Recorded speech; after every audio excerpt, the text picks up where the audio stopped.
Hi అండి. Mister రాక్షసుడు part 29. అసద్కి గీతను వదిలి వెళ్ళాలని లేకున్నా గీత డీటెయిల్స్ తెలుసుకోవాలని దర్శన్తో కలిసి వెళ్ళిపోయాడు. విరాజ్ వాళ్ళకి అక్కడే ఇంకో మీటింగ్ ఉండడంతో ఆగిపోయారు. ఆ మీటింగ్ అయిపోయేసరికి ఈవినింగ్ అయిపోవడంతో కారులోని ఇంటికి బయలుదేరారు. మధ్యలో ఆకాష్కి వాళ్ళమ్మ సుభద్ర గారు ఫోన్ చేసి ఇంటికి రమ్మని చెప్పడంతో ఆకాష్ ని విరాజ్ ఇంటి దగ్గర డ్రాప్ చేసి తను మళ్ళీ రిటర్న్ అవుతాడు ఆకాష్. ఇంకా ఆకాష్ దిగిపోవడంతో గీత విరాజ్ పక్కనే సీట్లో కూర్చుంది. మార్నింగ్ ఆ ఇన్సిడెంట్ జరిగిన దగ్గర నుంచి కూడా విరాజ్ గీత వైపు కనీసం చూడను కూడా చూడలేదు. లంచ్ టైంలో తనకు నచ్చేవైతే ఆర్డర్ ఇచ్చాడు కానీ ఒక్క మాట కూడా మాట్లాడలేదు తనతో. కాల్లో విరాజ్తో ఏమైనా మాట్లాడదామని చూసిన గీతకి విరాజ్ ఫేసు అప్పటికీ కూడా సీరియస్ గా కనిపించడంతో భయం వేసి ఇంకేం మాట్లాడకుండానే ఆగిపోయింది. ఇక లంచ్ తర్వాత ఆఫీస్కి వచ్చిన అర్షిత్ కి క్యాబిన్ లోకి రాగానే దర్శిని గట్టిగా ఆనందంగా హక్ చేసుకుని thank you Darshi, thank you so much. నీ వల్లే, కేవలం నీ వల్లే అంటే నీ వల్లే నేను ఈ రోజు నా బేబీని చూడగలిగాను, తనతో ఒక్కసారైనా మాట్లాడగలిగాను.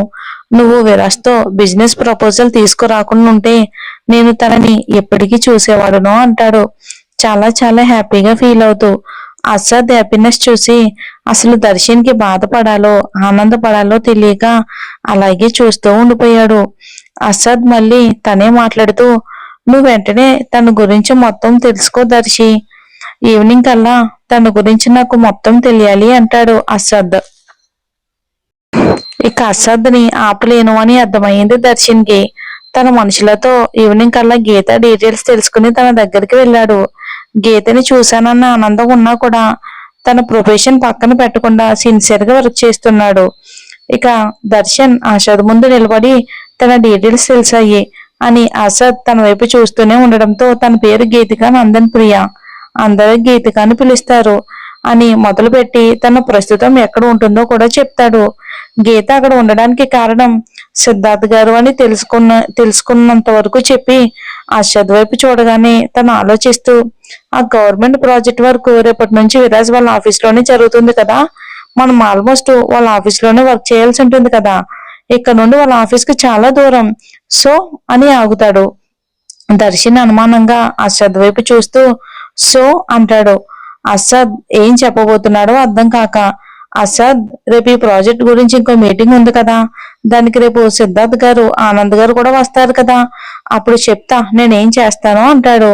అసద్ నువ్వేం చెయ్యాలి అనుకుంటున్నావు, అక్కడ ఉంది సిద్ధార్థ్ అభిమన్యు, మనం విరాజ్ ని ఎలా అయితే అంచనా వేయలేమో ఆయన్ని కూడా అలానే అంచనా వేయలేం, ఆయన్ని అంత తక్కువ అంచనా వేయకు అంటాడు దర్శన్ కొంచెం అసహనంగానే.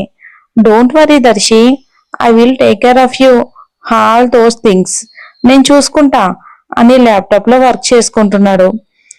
నువ్వు ఏం చెయ్యాలి అనుకుంటున్నావు అసద్, నువ్వు గీతకి దగ్గర అవ్వడానికి చేసే ప్రయత్నాలన్నీ నాకెందుకో నువ్వు ప్రమాదానికి దగ్గర అవ్వడానికి చేసే ప్రయత్నాల్లా కనిపిస్తున్నాయి అనుకుని వెళ్ళిపోయాడు దర్శన్. అసలు విరాజ్తో ప్రాజెక్ట్ కొప్పించిందే అమ్మాయికి దూరంగా ఉంటాడని మళ్ళీ ఆ అమ్మాయే కనిపించింది, అది కూడా దర్శన్ వల్ల.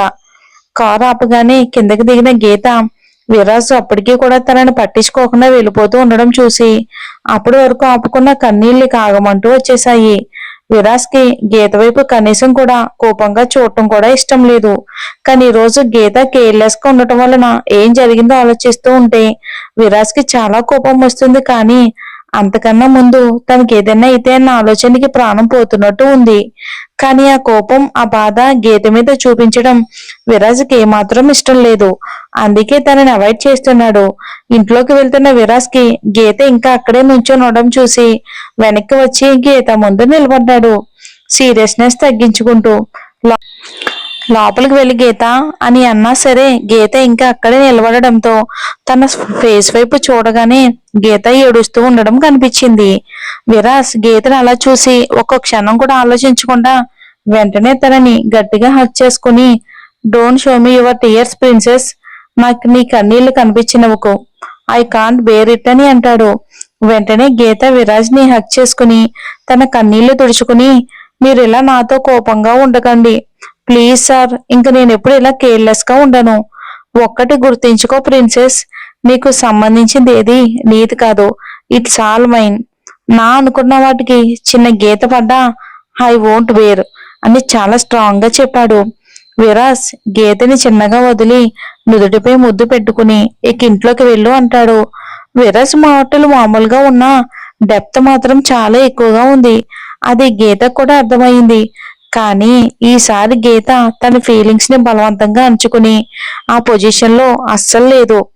గీతకి విరాజ్ ముద్దు పెట్టడంతోనే అర్థమైంది విరాజ్ కి తన మీద కోపం లేదు అని.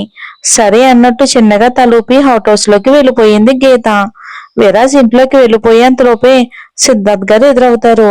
ఆయన మొహం చూస్తేనే అర్థమైంది ఆయన అంతా చూశారు అని. ఏమైంది చిన్న, నువ్వు బంగారం మీద ఎందుకు అంత కోపంగా ఉన్నావు అంటారు. విరాజ్ హోటల్లో జరిగిందంతా చెప్పి సిద్ధార్థ్ గారు కంగారుగా కనిపించడంతో ఇప్పుడు తను ఓకే మామ, మీరు వరి అవ్వకండి అని చెప్పి సిద్ధార్థ్ గారిని తీసుకుని లోపలికి వచ్చేశాడు విరాజ్. హౌస్ లోకి వచ్చిన గీత విరాజ్ కి తనపై కోపం పోవటంతో నార్మల్ గా మేఘలతో మాట్లాడి ఇంకా డిన్నర్ చేసి పడుకుంటుంది. సారీ అండి, చాలా చిన్న ఎపిసోడ్ వచ్చింది. ఇంకా నెక్స్ట్ వచ్చే ఎపిసోడ్ లాంగ్ ఎపిసోడ్ ఇస్తాను, తిట్టుకోవద్దు. Thanks for watching.